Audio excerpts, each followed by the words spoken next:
ठीक कहते होंगे कि आपको लैला काली कलूटी दिखाई पड़ती है। असल में मजनू ने बड़े सार की बात कही कि लैला को देखना हो तो मजनू की आंख चाहिए। जब तुम काम की आंख से किसी स्त्री की तरफ देखते हो तब अपूर्व सौंदर्य की वर्षा हो जाती है, तब तुम्हें कुछ दिखाई पड़ने लगता है जो वहां नहीं है। यही संसार है। तब तुम्हें वहां कुछ दिखाई पड़ने लगता है जो वहां कभी भी नहीं था। तुमने ही डाल दिया, तुम्हारे काम ने ही कामिनी को निर्मित कर लिया। जब तुम सोने पर नजर डालते हो तो सोने में क्या है, क्या हो सकता है? ऐसी जातियां हैं जिनमें सोने का कोई मूल्य नहीं रहा है। आदिम जातियां हैं कुछ अभी भी। अफ्रीका के कुछ कबीले हैं जिनमें सोने का कोई मूल्य नहीं है। सोने की गली पड़ी रहे, उस कबीले को कुछ दिखाई नहीं पड़ता। कोई मूल्य ही नहीं है तो बात खत्म हो गई। मूल्य तो हम डालते हैं, लेकिन तुम्हें सोना दिखाई पड़ जाए तो प्राणों की बाजी लगा दोगे। कुछ सोने में है या तुम्हारा लोभ खूंटी बनाता है। लोभ से सोना निर्मित होता है, सोने से लोभ नहीं। काम से कामिनी निर्मित होती है, कामिनी से काम नहीं। उल्टे मत चलना, नहीं तो भटक जाओगे। बहुत भटक गए हैं, इसलिए बार बार इसको दोहराता हूँ। बहुत हैं जो स्त्रियों को छोड़कर भाग रहे हैं। बेचारी स्त्री का कोई कसूर नहीं है। बहुत हैं जो सोने को छोड़कर भाग रहे हैं। सोने ने किसी का कभी कुछ बिगाड़ा नहीं। सोना बिगड़ेगा भी क्या? सोने की सामर्थ्य क्या है? और जो बात स्त्री के संबंध में लागू है वही पुरुष के संबंध में लागू है। स्त्री की कामवासना ही पुरुष को पुरुषोत्तम बना लेती है। जैसे ही स्त्री की कामवासना किसी पुरुष के आसपास खड़ी होती है, रूपांतरण हो जाता है। अब उसका सपना है वहां। इसलिए बड़ी कठिनाई होती है जीवन में। तुम अपना सपना एक स्त्री पर ढाल देते हो, स्त्री अपना सपना तुम पर ढाल देती है। न तुम उसके सपने हो, न वो तुम्हारा सपना है। अड़चन आएगी क्योंकि तुम अपेक्षा करोगे कि वो तुम्हारा सपना पूरा करे। वो अपेक्षा करेगी कि तुम उसका सपना पूरा करो, और जल्दी ही असलियत जाहिर होनी शुरू हो जाएगी, क्योंकि असलियत किसी का सपना नहीं मानती। असलियत को तुम्हारे सपने से लेना देना क्या है? तुम जब किसी स्त्री के प्रेम में पड़ते हो तो तुम कहते हो स्वर्ग काया, सोने की देह, स्वर्ग की सुगंध। तुम्हारे कहने से कुछ फर्क न पड़ेगा। गर्मी के दिन करीब आ रहे हैं, पसीना बहेगा, स्त्री के शरीर से भी दुर्गंध उठेगी। तब तुम लाख कहो स्वर्ग की सुगंध, तुम्हारे सपने को तोड़कर भी पसीने की बास ऊपर आएगी। तब तुम मुश्किल में पड़ोगे कि धोखा हो गया, और शायद तुम ये कहोगे इस स्त्री ने धोखा दे दिया। क्योंकि मन हमेशा दूसरे पर दायित्व डालता है। कहेगा ये स्त्री इतनी सुंदर न थी जितना इसने ढंग ढोंग बना रखा था। ये स्त्री इतनी स्वर्ण काया की न थी जितना इसने ऊपर से रंग रोगन कर रखा था। वो सब सजावट थी, श्रृंगार था। भटक गए, भूल में पड़ गए। स्त्री भी धीरे धीरे पाएगी कि तुम साधारण पुरुष हो, और जो उसने देवता देख लिया था तुम में, वह जैसे जैसे खिसकेगा वैसे वैसे पीड़ा और अड़चन शुरू होगी। और वह भी तुम पर ही दोष फेंकेगी कि जरूर तुमने ही कुछ धोखा दिया है, प्रवंचना की है। और जब ये दो प्रवंचनाएं प्रतीत होंगी कि एक दूसरे के द्वारा की गई है तो कलह, संघर्ष, वैमनस्य, शत्रुता खड़ी होगी।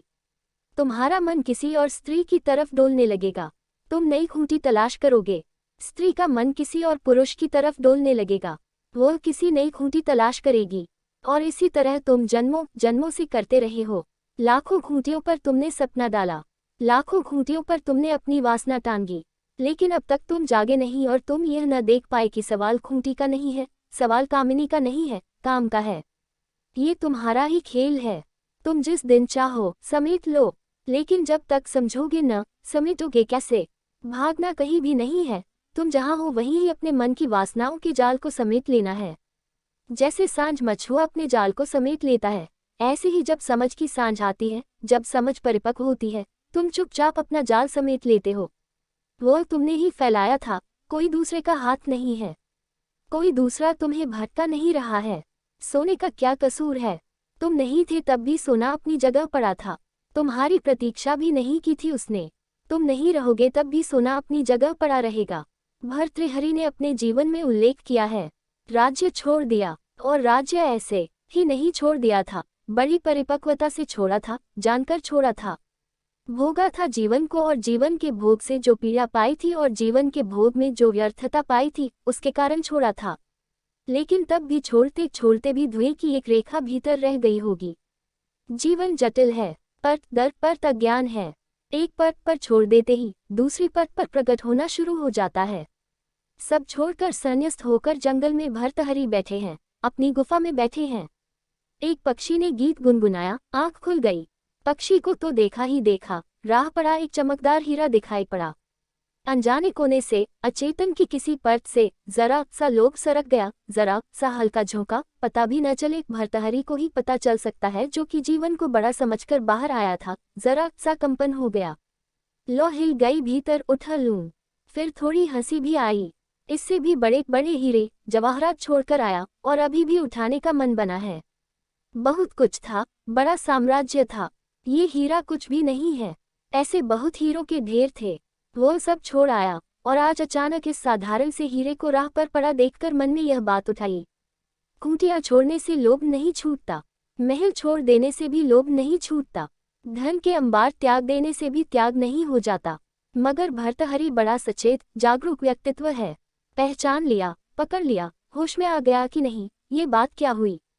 और जब यह मन में मंथन चलता था, ये जब मन का विश्लेषण चलता था कि लोभ कहाँ से उठाया, क्षण भर पहले नहीं था, आंख बंद थी, ध्यान में लीन था, कहाँ से, किस परत से, बाहर से तो नहीं आया, कोई हीरा तो नहीं भेज रहा है ये लोभ। इस विश्लेषण में लगे थे, तभी देखा कि दो घुड़सवार दोनों तरफ से राह पर आ गए हैं और दोनों की नजर एक साथ ही हीरे पर पड़ गई। दोनों की तलवारें बाहर निकल आईं। दोनों सैनिक हैं। दोनों ने अपनी तलवारें हीरे के पास टेक दी और कहा कि पहले नजर मेरी पड़ी, तो दूसरे ने कहा तुम गलती में हो, पता भी नहीं कि एक तीसरा व्यक्ति भी छिपा गुहा में बैठा है जो देख रहा है। तलवारें चल गईं। क्षण भर पहले दोनों जीवित थे, क्षण भर बाद दोनों की लाशें पड़ी थीं। हीरा अब भी अपनी जगह था, न रोया, न पछताया, न चिंतित, न बेचैन, जैसे कुछ हुआ ही नहीं है। हीरे को क्या हुआ, लेकिन भर्तहरि को बड़ा बोध जागा, हीरा अपनी जगह ही पड़ा रहेगा, हम आएंगे और चले जाएंगे, हम चलेंगे संसार में और विदा हो जाएंगे।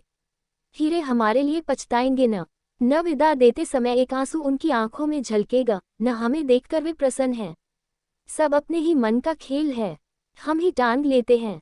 देखकर यह घटना भर्तहरि ने फिर आंख बंद कर ली, और इस घटना ने भर्तहरि को बड़ा बोध दिया, सब पड़ा रह जाएगा, न तुम लेकर आते हो, न तुम लेकर जाते हो, लेकिन घड़ी भर को बड़े सपने संजो लेते हो, बड़े इंद्रधनुष फैला लेते हो।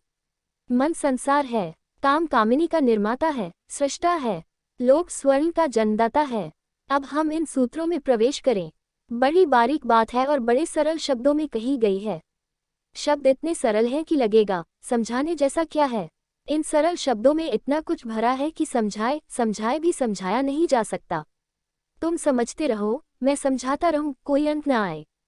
ज्ञानियों के शब्द सदा ही सरल होते हैं, सिर्फ अज्ञानी पंडितों के शब्द कठिन होते हैं। पंडित कठिनाई से जीता है, कठिनाई पर ही उसका धंधा है। वह जितना कठिन बना लेता है चीजों को, उतना ही लोगों में भ्रांति फैलती है कि बड़े रहस्य की बात है। अगर चीजें बिल्कुल सरल करके पंडित कह दे, तो पंडित की कौन पूजा करे। वह जटिल बनाता है, वह उलझाता है, वह गोल गोल रास्तों से चलता है, वह बड़े कठिन शब्दों का प्रयोग करता है, वह बड़े पारिभाषिक तर्कों का जाल बुनता है, वह ऐसा घा खड़ा कर देता है चारों तरफ कि कुछ दिखाई न पड़े, सिर्फ इतना ही समझ में आए कि पंडित कोई बड़ा महान कारीगर है। ज्ञानी सदा सरल होते हैं, शब्द उनके सीधे होते हैं, गोल गोल नहीं, सीधे हृदय पर चोट करते हैं। उनका तीर सीधा है, और इसलिए कई बार ऐसा होता है कि लोग पंडितों के जाल में पड़ जाते हैं और ज्ञानियों से वंचित रह जाते हैं, क्योंकि लोगों को लगता है कि इतनी सरल बात है, इसमें है ही क्या समझने जैसा। ध्यान रखना, जहाँ सरल हो वही समझने जैसा है, और जहाँ कठिन हो वहाँ सब कचरा है। वो कठिनाई इसीलिए पैदा की गई है ताकि कचरा दिखाई न पड़े। तुम डॉक्टर के पास जाते हो तो डॉक्टर इस ढंग से लिखता है कि तुम्हारी समझ में न आए कि क्या लिखा है। मुल्ला नसरुद्दीन ने तय कर लिया कि अपने लड़के को डॉक्टर बनाना है। मैंने पूछा, आखिर कारण क्या है? उसने कहा, आधा तो यह अभी से है, क्या लिखता है कुछ पता नहीं चलता, आधी योग्यता तो उसमें है ही, अब थोड़ा सा और सो पढ़ लेगा कॉलेज में, पता नहीं चलना चाहिए, क्योंकि जो लिखा है वह 2 पैसे में बाजार में मिल सकता है। और डॉक्टर लैटिन भाषा का उपयोग करता है जो किसी की समझ में न आए, क्योंकि अगर वे उस भाषा का उपयोग करें तो तुम्हारी समझ में आती है तो तुम मुश्किल में पड़ोगे, क्योंकि तुम कहोगे कि यह चीज़ तो बाजार में 2 पैसों में मिल सकती है, इसका 20 रुपया तुम कैसे दोगे? 20 रुपया लैटिन भाषा की वजह से दे रहे हो। जो डॉक्टर का ढंग है वह पंडित का ढंग है। वह संस्कृत में प्रार्थना करता है, या लैटिन में, या रोमन में, या अरबी में, कभी लोक भाषा में नहीं। लोगों की समझ में आ जाए तो प्रार्थना में कुछ है ही नहीं। समझ में न आए तो लोग सोचते हैं कुछ होगा। बड़ा रहस्यपूर्ण है। पंडित की पूरी कोशिश है कि तुम्हारी समझ में न आए, तो ही पंडित का धंधा चलता है। ज्ञानी की पूरी कोशिश है कि तुम्हें समझ में आए, क्योंकि ज्ञानी का कोई धंधा नहीं है। कबीर के शब्द बड़े सीधे सादे हैं, एक बेपढ़े लिखे आदमी के शब्द हैं, पर बड़े गहरे हैं। वेद फीके हैं, उपनिषद थोड़े ज्यादा सजाए सवारे मालूम पड़ते हैं। कबीर के वचन बिल्कुल नग्न हैं, सीधे, रत्ती भर ज्यादा नहीं है, जितना होना चाहिए उतना ही है। जंग सुप्रीत न कीजिए, समझी मन मेरा, स्वाद हेत लपटाए को निक्ष सुरा। संसार से प्रेम न कर मेरे मन, समझ, क्योंकि संसार से जिसने प्रेम किया, और संसार से अर्थ है तुम्हारे ही खड़े किए संसार से, वह भटका। भटका क्यों? क्योंकि वह सत्य को कभी जान न सका। उसके अपने ही मन ने रंग इतने डाल दिए सत्य में, कि सत्य का रंग ही खो गया। वह कभी स्त्री को सीधा न देख पाया, देख लेता तो मुक्त हो जाता। बुद्ध कहते हैं, क्या है स्त्री में हड्डी मांस मज्जा? क्या है स्त्री की देह में अस्थि पंजा? काश तुम काम को हटा दो, तो दूसरे की देह में क्या दिखाई पड़ेगा? मल मूत्र मांस मज्जा। लेकिन काम से भरी आंखें स्वर्ण काया को देखती हैं। काम से भरी आंखें जो हैं, उसे देखती ही नहीं। ऐसा हुआ कि बुद्ध एक वृक्ष के नीचे एक पूर्णिमा की रात ध्यान करते थे। शहर से कुछ युवक एक वेश्या को लेकर जंगल में आ गए हैं। नशे में धुत उन्होंने वेश्या को नग्न कर दिया है। वे हंसी मजाक कर रहे हैं, वे अपनी क्रीड़ा में लीन हैं। उनको बेहोश देखकर, शराब में धुत देखकर वेश्या भाग निकली। थोड़ी देर बाद जब उन्हें होश आया और देखा कि वेश्या तो जा चुकी है, तो वे उसे खोजने निकले। कोई और तो न मिला। राह के किनारे वृक्ष के नीचे बुद्ध मिल गए। तो उन्होंने पूछा कि ऐ भिक्षु, यहाँ से तुमने एक बहुत सुंदर स्त्री को नग्न जाते देखा?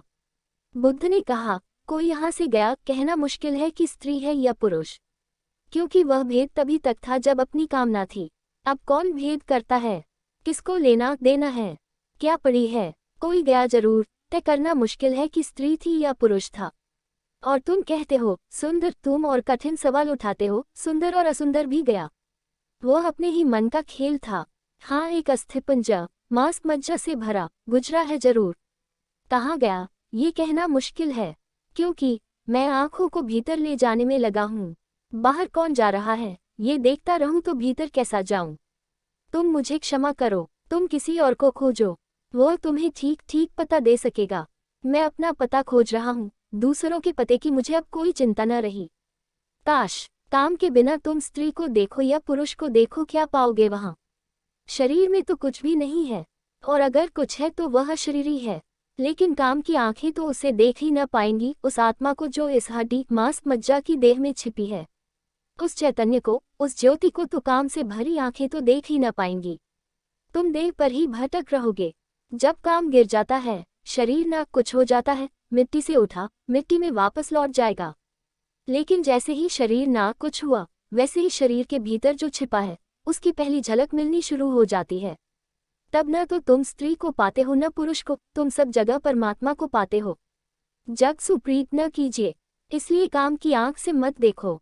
जो जग तुमने अपने चारों तरफ धारणाओं का, दृष्टियों का बना रखा है, वासनाओं का, तृष्णाओं का, उससे मत देखो। जग सुप्रीत न कीजिए, समझी मन मेरा, मेरे मन समझ, नाथ समझी काफी हो चुकी। स्वाद हेत लपटाए को निक्ष सुरा। लेकिन मन सदा कहता है कि बड़ा स्वाद है, समझ से बचना चाहता है, क्योंकि डर लगता है कि समझ कहीं स्वाद न छीन ले। कहीं देख लिया स्त्री की मांस मज्जा को, हड्डी को, मल मूत्र को, भीतर छिपी हुई देह की जो स्थिति है, अगर एक बार दिख गई तो फिर स्वाद लेना मुश्किल हो जाएगा। पश्चिम में एक बड़ा विचारक है, मनोवैज्ञानिक है, विक्टर फ्रेनल। वो हिटलर के कैद खाने में था, और वहां उसने एक घटना देखी, और उस घटना के बाद उसका भोजन में रस चला गया, जो नहीं लौटा अब तक। कैसी घटना रही होगी? उसने देखा, कैदी थे, एक बार रोटी के कुछ टुकड़े मिलते थे और दिन भर भूखे रहते थे। लोग अपने टुकड़ों को बचाए रखते थे, ताकि थोड़ा सा जब भूख लगे तो फिर खा लेंगे, फिर थोड़ा सा खा लेंगे।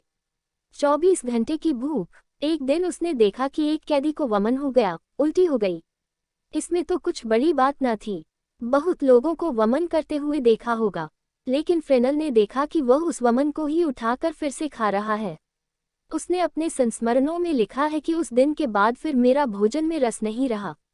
भोजन करता हूँ, मुझे वह आदमी जरूर दिखाई पड़ता है। एक बार तुम्हें सत्य दिखाई पड़ जाए तो बड़ा मुश्किल हो जाएगा। इसलिए तो मन कहता है कि समझ से बचो, ये समझदारी अपने काम की नहीं, ना समझी भली। नहीं तो स्त्री की देह पर हाथ रखोगे। कविता कहती है कि संगमरमरी देह है, लेकिन अगर तुम्हें भीतर की मांस मज्जा और हड्डी दिखाई पड़ रही हो तो संगमरमरी देह तुम न कह सकोगे। सत्य सब कविताओं को तोड़ देगा, तुम बड़ी मुश्किल में पड़ोगे। इसलिए मन कहता है समझ वमझ में मत पड़ो, ना समझ भली। इसलिए तो कहते हैं कि अज्ञान में भी बड़े आशीर्वाद छिपे हैं। स्वाद ले लो, जल्दी क्या है, मन कहता है थोड़ा और स्वाद के साथ बड़ी हैरानी है कि स्वाद काल्पनिक है और दूसरे से नहीं आ रहा है। दूसरे से आ नहीं सकता स्वाद, स्वाद तुम्हारा डाला हुआ है। कभी तुमने कुत्ते को देखा? सूखी हड्डी को कुत्ता चूसता है। सूखी हड्डी में कुछ भी नहीं है, कोई रस तो निकल नहीं सकता, इसलिए चूसोगे क्या? सूखी हड्डी कोई गन्ने की पोंगरी नहीं है, उसमें कुछ है ही नहीं, बिल्कुल सूखी है। कोई मांस भी नहीं लगा है आसपास, खून का धब्बा भी नहीं है, बिल्कुल सूखी हड्डी है और कुत्ता चूसता है, बड़ा रस लेता है। और अगर कोई दूसरा कुत्ता उस हड्डी को छीनने आ जाए तो जी जान से बचाने की कोशिश करता है। क्या रहा है? एक बड़ी महत्वपूर्ण घटना घट रही है, वो तुम्हारे जीवन में भी घट रही है, उसे समझ लेना ठीक है। जब कुत्ता सूखी हड्डी चूसता है तो सूखी हड्डी की टकराहट से उसके भीतर मुंह का मांस कट जाता है, खून बहने लगता है, खून का स्वाद आने लगता है। स्वभावतः कुत्ता सोचता है हड्डी से खून आ रहा है। तर्क बिल्कुल सीधा साफ है, वह जितना चूसता है सूखी हड्डी को उतना ही मुंह भीतर कटता जाता है। जीभ कट जाती है, मसूड़े कट जाते हैं, तालू कट जाता है, खून बहने लगता है, खून गले में आता है, कुत्ते को स्वाद आता है। और सभी स्वाद ऐसे हैं, स्वाद बाहर से नहीं आते, तुम ही ले रहे हो, तुम्हारा ही खून बह रहा है, सूखी हड्डियां चूस रहे हो, वहाँ कुछ है ही नहीं कि कुछ आ जाए। जब तुम सोचते हो कि स्त्री से तुम्हें सुख मिल रहा है तब तुम ही सुख पा रहे हो, तुम्हारी धारणा का ही सुख है। तुम जब सोचते हो कि सोने से सुख मिल रहा है तो तुम ही सुख पा रहे हो, तुम्हारी धारणा का ही सुख है। और सोने के कारण कितनी जगह से तुम कट जाते हो तुम्हें पता नहीं। सोने का बोझ तुम्हें कैसे दबा देता है इसका तुम्हें पता नहीं। तुम्हारे ठीक कहते होंगे कि आपको लैला काली कलूटी दिखाई पड़ती है। असल में मजनू ने बड़े सार की बात कही कि लैला को देखना हो तो मजनू की आंख चाहिए। जब तुम काम की आंख से किसी स्त्री की तरफ देखते हो तब अपूर्व सौंदर्य की वर्षा हो जाती है, तब तुम्हें कुछ दिखाई पड़ने लगता है जो वहां नहीं है। यही संसार है, तब तुम्हें वहां कुछ दिखाई पड़ने लगता है जो वहां कभी भी नहीं था, तुमने ही डाल दिया, तुम्हारे काम ने ही कामिनी को निर्मित कर लिया। जब तुम सोने पर नजर डालते हो तो सोने में क्या है, क्या हो सकता है? ऐसी जातियां हैं जिनमें सोने का कोई मूल्य नहीं रहा है। आदिम जातियां हैं कुछ अभी भी। अफ्रीका के कुछ कबीले हैं जिनमें सोने का कोई मूल्य नहीं है। सोने की डली पड़ी रहे, उस कबीले को कुछ दिखाई नहीं पड़ता, कोई मूल्य ही नहीं है, तो बात खत्म हो गई। मूल्य तो हम डालते हैं, लेकिन तुम्हें सोना दिखाई पड़ जाए तो प्राणों की बाजी लगा दोगे। कुछ सोने में है या तुम्हारा लोभ खूंटी बनाता है। लोभ से सोना निर्मित होता है, सोने से लोभ नहीं। काम से कामिनी निर्मित होती है, कामिनी से काम नहीं। उल्टे मत चलना, नहीं तो भटक जाओगे। बहुत भटक गए हैं, इसलिए बार बार इसको दोहराता हूँ। बहुत हैं जो स्त्रियों को छोड़कर भाग रहे हैं, बेचारी स्त्री का कोई कसूर नहीं है। बहुत हैं जो सोने को छोड़कर भाग रहे हैं, सोने ने किसी का कभी कुछ बिगाड़ा नहीं। सोना बिगड़ेगा भी क्या, सोने की सामर्थ्य क्या है? और जो बात स्त्री के संबंध में लागू है वही पुरुष के संबंध में लागू है। स्त्री की कामवासना ही पुरुष को पुरुषोत्तम बना लेती है। जैसे ही स्त्री की कामवासना किसी पुरुष के आसपास खड़ी होती है, रूपांतरण हो जाता है। अब उसका सपना है वहां, इसलिए बड़ी कठिनाई होती है जीवन में। तुम अपना सपना एक स्त्री पर ढाल देते हो, स्त्री अपना सपना तुम पर ढाल देती है। न तुम उसके सपने हो, न वो तुम्हारा सपना है। अड़चन आएगी क्योंकि तुम अपेक्षा करोगे कि वो तुम्हारा सपना पूरा करे, वो अपेक्षा करेगी कि तुम उसका सपना पूरा करो, और जल्दी ही असलियत जाहिर होनी शुरू हो जाएगी, क्योंकि असलियत किसी का सपना नहीं मानती। असलियत को तुम्हारे सपने से लेना देना क्या है? तुम जब किसी स्त्री के प्रेम में पड़ते हो तो तुम कहते हो स्वर्ग काया, सोने की देह, स्वर्ग की सुगंध। तुम्हारे कहने से कुछ फर्क न पड़ेगा। गर्मी के दिन करीब आ रहे हैं, पसीना बहेगा, स्त्री के शरीर से भी दुर्गंध उठेगी। तब तुम लाख कहो स्वर्ग की सुगंध, तुम्हारे सपने को तोड़कर भी पसीने की बास ऊपर आएगी। तब तुम मुश्किल में पड़ोगे कि धोखा हो गया, और शायद तुम ये कहोगे इस स्त्री ने धोखा दे दिया। क्योंकि मन हमेशा दूसरे पर दायित्व डालता है, कहेगा ये स्त्री इतनी सुंदर न थी जितना इसने ढंग ढोंग बना रखा था। ये स्त्री इतनी स्वर्ण काया की न थी जितना इसने ऊपर से रंग रोगन कर रखा था। वो सब सजावट थी, श्रृंगार था, भटक गए, भूल में पड़ गए। स्त्री भी धीरे धीरे पाएगी कि तुम साधारण पुरुष हो और जो उसने देवता देख लिया था तुम में, वह जैसे जैसे खिसकेगा वैसे वैसे पीड़ा और अड़चन शुरू होगी। और वह भी तुम पर ही दोष फेंकेगी कि जरूर तुमने ही कुछ धोखा दिया है, प्रवंचना की है। और जब ये दो प्रवंचनाएं प्रतीत होंगी कि एक दूसरे के द्वारा की गई है तो कलह, संघर्ष, वैमनस्य, शत्रुता खड़ी होगी। तुम्हारा मन किसी और स्त्री की तरफ डोलने लगेगा। तुम नई खूंटी तलाश करोगे। स्त्री का मन किसी और पुरुष की तरफ डोलने लगेगा। वह किसी नई खूंटी तलाश करेगी।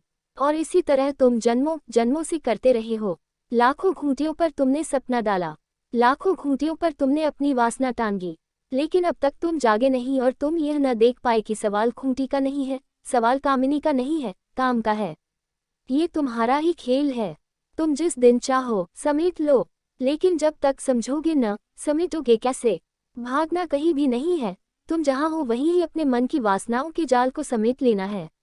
जैसे सांझ मछुआ अपने जाल को समेट लेता है, ऐसे ही जब समझ की सांझ आती है, जब समझ परिपक्व होती है, तुम चुपचाप अपना जाल समेट लेते हो। वो तुमने ही फैलाया था, कोई दूसरे का हाथ नहीं है। कोई दूसरा तुम्हें भटका नहीं रहा है। सोने का क्या कसूर है? तुम नहीं थे तब भी सोना अपनी जगह पड़ा था। तुम्हारी प्रतीक्षा भी नहीं की थी उसने। तुम नहीं रहोगे तब भी सोना अपनी जगह पड़ा रहेगा। भर्तृहरि ने अपने जीवन में उल्लेख किया है, राज्य छोड़ दिया, और राज्य ऐसे ही नहीं छोड़ दिया था, बड़ी परिपक्वता से छोड़ा था, जानकर छोड़ा था। भोगा था जीवन को, और जीवन के भोग से जो पीड़ा पाई थी और जीवन के भोग में जो व्यर्थता पाई थी उसके कारण छोड़ा था। लेकिन तब भी छोड़ते छोड़ते भी धुएं की एक रेखा भीतर रह गई होगी। जीवन जटिल है, परत दर परत अज्ञान है। एक परत पर छोड़ देते ही दूसरी परत पर प्रकट होना शुरू हो जाता है। सब छोड़कर संन्यस्त होकर जंगल में भर्तहरि बैठे हैं, अपनी गुफा में बैठे हैं। एक पक्षी ने गीत गुनगुनाया, आंख खुल गई। पक्षी को तो देखा ही देखा, राह पड़ा एक चमकदार हीरा दिखाई पड़ा।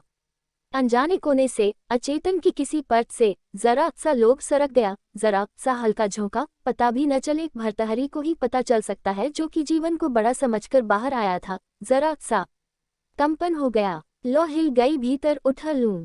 फिर थोड़ी हंसी भी आई। इससे भी बड़े बड़े हीरे जवाहरात छोड़कर आया और अभी भी उठाने का मन बना है। बहुत कुछ था, बड़ा साम्राज्य था, ये हीरा कुछ भी नहीं है। ऐसे बहुत हीरों के ढेर थे, वो सब छोड़ आया और आज अचानक इस साधारण से हीरे को राह पर पड़ा देखकर मन में यह बात उठाई, खूंटियां छोड़ने से लोभ नहीं छूटता, महल छोड़ देने से भी लोभ नहीं छूटता, धन के अंबार त्याग देने से भी त्याग नहीं हो जाता। मगर भर्तहरि बड़ा सचेत जागरूक व्यक्तित्व है। पहचान लिया, पकड़ लिया, होश में आ गया कि नहीं, ये बात क्या हुई।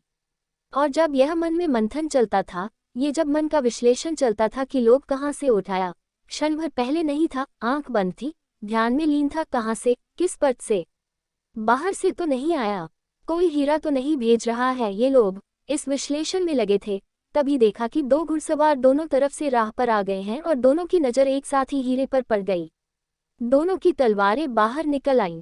दोनों सैनिक हैं। दोनों ने अपनी तलवारें हीरे के पास टेक दी और कहा कि पहले नजर मेरी पड़ी, तो दूसरे ने कहा तुम गलती में हो, पता भी नहीं कि एक तीसरा व्यक्ति भी छिपा गुहा में बैठा है जो देख रहा है।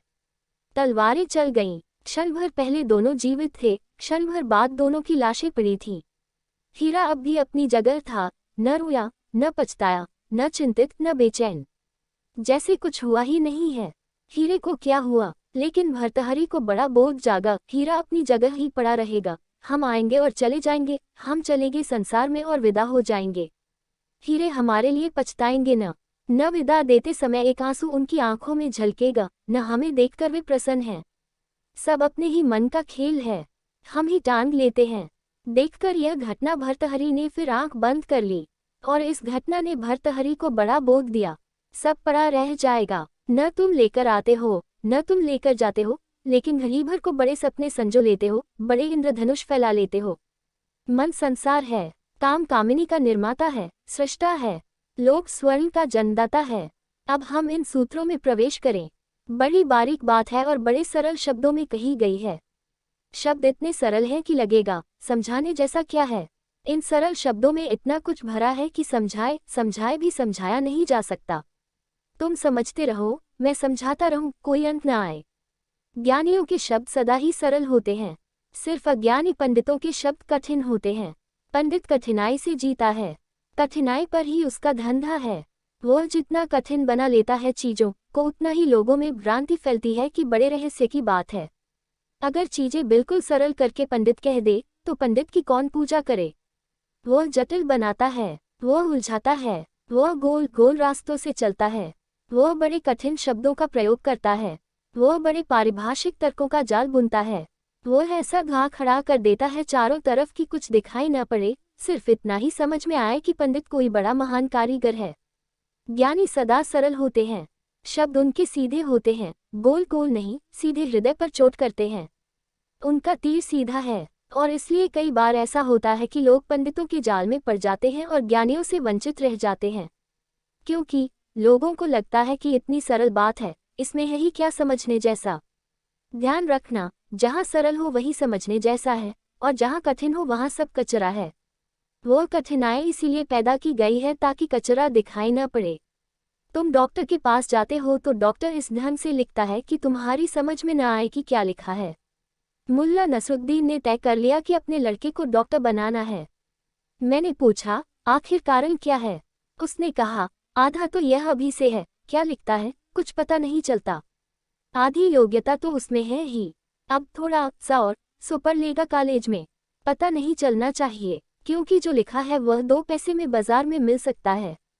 और डॉक्टर लैटिन भाषा का उपयोग करता है जो किसी की समझ में न आए, क्योंकि अगर वे उस भाषा का उपयोग करें तो तुम्हारी समझ में आती है तो तुम मुश्किल में पड़ोगे, क्योंकि तुम कहोगे कि यह चीज़ तो बाजार में 2 पैसों में मिल सकती है, इसका 20 रुपया।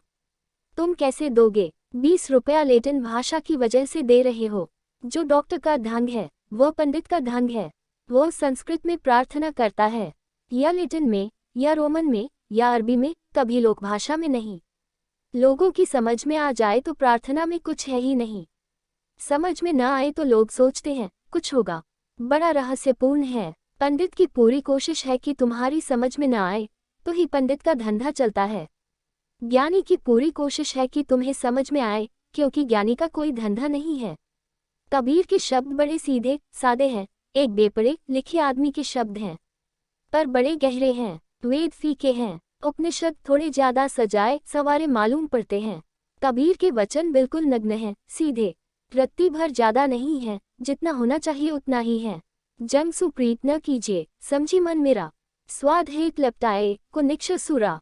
संसार से प्रेम न कर मेरे मन, समझ, क्योंकि संसार से जिसने प्रेम किया, और संसार से अर्थ है तुम्हारे ही खड़े किए संसार से, वह भटका।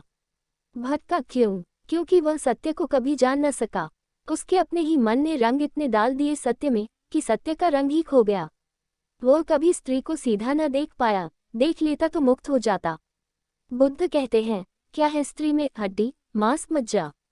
क्या है स्त्री की देह में अस्थि पंजा? काश तुम काम को हटा दो तो दूसरे की देह में क्या दिखाई पड़ेगा? मल मूत्र मांस मज्जा। लेकिन काम से भरी आंखें स्वर्ण काया को देखती हैं, काम से भरी आंखें जो हैं उसे देखती ही नहीं। ऐसा हुआ कि बुद्ध एक वृक्ष के नीचे एक पूर्णिमा की रात ध्यान करते थे। शहर से कुछ युवक एक वेश्या को लेकर जंगल में आ गए हैं। नशे में धुत उन्होंने वेश्या को नग्न कर दिया है। वे हंसी मजाक कर रहे हैं, वे अपनी क्रीड़ा में लीन हैं। उनको बेहोश देखकर, शराब में धुत देखकर वेश्या भाग निकली। थोड़ी देर बाद जब उन्हें होश आया और देखा कि वेश्या तो जा चुकी है, तो वे उसे खोजने निकले। कोई और तो न मिला। राह के किनारे वृक्ष के नीचे बुद्ध मिल गए। तो उन्होंने पूछा कि ऐ भिक्षु, यहाँ से तुमने एक बहुत सुंदर स्त्री को नग्न जाते देखा? बुद्ध ने कहा, कोई यहाँ से गया, कहना मुश्किल है कि स्त्री है या पुरुष, क्योंकि वह भेद तभी तक था जब अपनी कामना थी। अब कौन भेद करता है? किसको लेना देना है? क्या पड़ी है? कोई गया जरूर, तय करना मुश्किल है कि स्त्री थी या पुरुष था। और तुम कहते हो सुंदर, तुम और कठिन सवाल उठाते हो, सुंदर और असुंदर भी गया। वो अपने ही मन का खेल था। हाँ, एक अस्थिपंजर मांस मज्जा से भरा गुजरा है जरूर। कहाँ गया ये कहना मुश्किल है, क्योंकि मैं आंखों को भीतर ले जाने में लगा हूँ। बाहर कौन जा रहा है ये देखता रहूं तो भीतर कैसा जाऊं। तुम मुझे क्षमा करो, तुम किसी और को खोजो, वो तुम्हें ठीक ठीक पता दे सकेगा। मैं अपना पता खोज रहा हूँ, दूसरों के पते की मुझे अब कोई चिंता न रही। काश काम के बिना तुम स्त्री को देखो या पुरुष को देखो, क्या पाओगे वहां? शरीर में तो कुछ भी नहीं है, और अगर कुछ है तो वह शरीरी है। लेकिन काम की आंखें तो उसे देख ही न पाएंगी, उस आत्मा को जो इस हड्डी मांस मज्जा की देह में छिपी है। उस चैतन्य को, उस ज्योति को तो काम से भरी आंखें तो देख ही न पाएंगी। तुम देह पर ही भटक रहोगे। जब काम गिर जाता है, शरीर ना कुछ हो जाता है, मिट्टी से उठा मिट्टी में वापस लौट जाएगा। लेकिन जैसे ही शरीर ना कुछ हुआ, वैसे ही शरीर के भीतर जो छिपा है उसकी पहली झलक मिलनी शुरू हो जाती है। तब न तो तुम स्त्री को पाते हो न पुरुष को, तुम सब जगह परमात्मा को पाते हो। जग सुप्रीत न कीजिए, इसलिए काम की आंख से मत देखो। जो जग तुमने अपने चारों तरफ धारणाओं का, दृष्टियों का बना रखा है, वासनाओं का, तृष्णाओं का, उससे मत देखो। जग सुप्रीत न कीजिए, समझी मन मेरा, मेरे मन समझ, नाथ समझी काफी हो चुकी। स्वाद हेत लिपटाए को निक्ष सूरा, लेकिन मन सदा कहता है कि बड़ा स्वाद है। समझ से बचना चाहता है, क्योंकि डर लगता है कि समझ कहीं स्वाद न छीन ले। कहीं देख लिया स्त्री की मांस मज्जा को, हड्डी को, मल मूत्र को, भीतर छिपी हुई देह की जो स्थिति है, अगर एक बार दिख गई तो फिर स्वाद लेना मुश्किल हो जाएगा। पश्चिम में एक बड़ा विचारक है, मनोवैज्ञानिक है, विक्टर फ्रेनल। वो हिटलर के कैद खाने में था, और वहां उसने एक घटना देखी, और उस घटना के बाद उसका भोजन में रस चला गया, जो नहीं लौटा अब तक। कैसी घटना रही होगी? उसने देखा, कैदी थे, एक बार रोटी के कुछ टुकड़े मिलते थे और दिन भर भूखे रहते थे। लोग अपने टुकड़ों को बचाए रखते थे ताकि थोड़ा सा जब भूख लगे तो फिर खा लेंगे, फिर थोड़ा सा खा लेंगे। 24 घंटे की भूख। एक दिन उसने देखा कि एक कैदी को वमन हो गया, उल्टी हो गई। इसमें तो कुछ बड़ी बात न थी, बहुत लोगों को वमन करते हुए देखा होगा, लेकिन फ्रेनल ने देखा कि वह उस वमन को ही उठाकर फिर से खा रहा है। उसने अपने संस्मरणों में लिखा है कि उस दिन के बाद फिर मेरा भोजन में रस नहीं रहा। भोजन करता हूँ, मुझे वह आदमी जरूर दिखाई पड़ता है। एक बार तुम्हें सत्य दिखाई पड़ जाए तो बड़ा मुश्किल हो जाएगा। इसलिए तो मन कहता है कि समझ से बचो, ये समझदारी अपने काम की नहीं, ना समझी भली।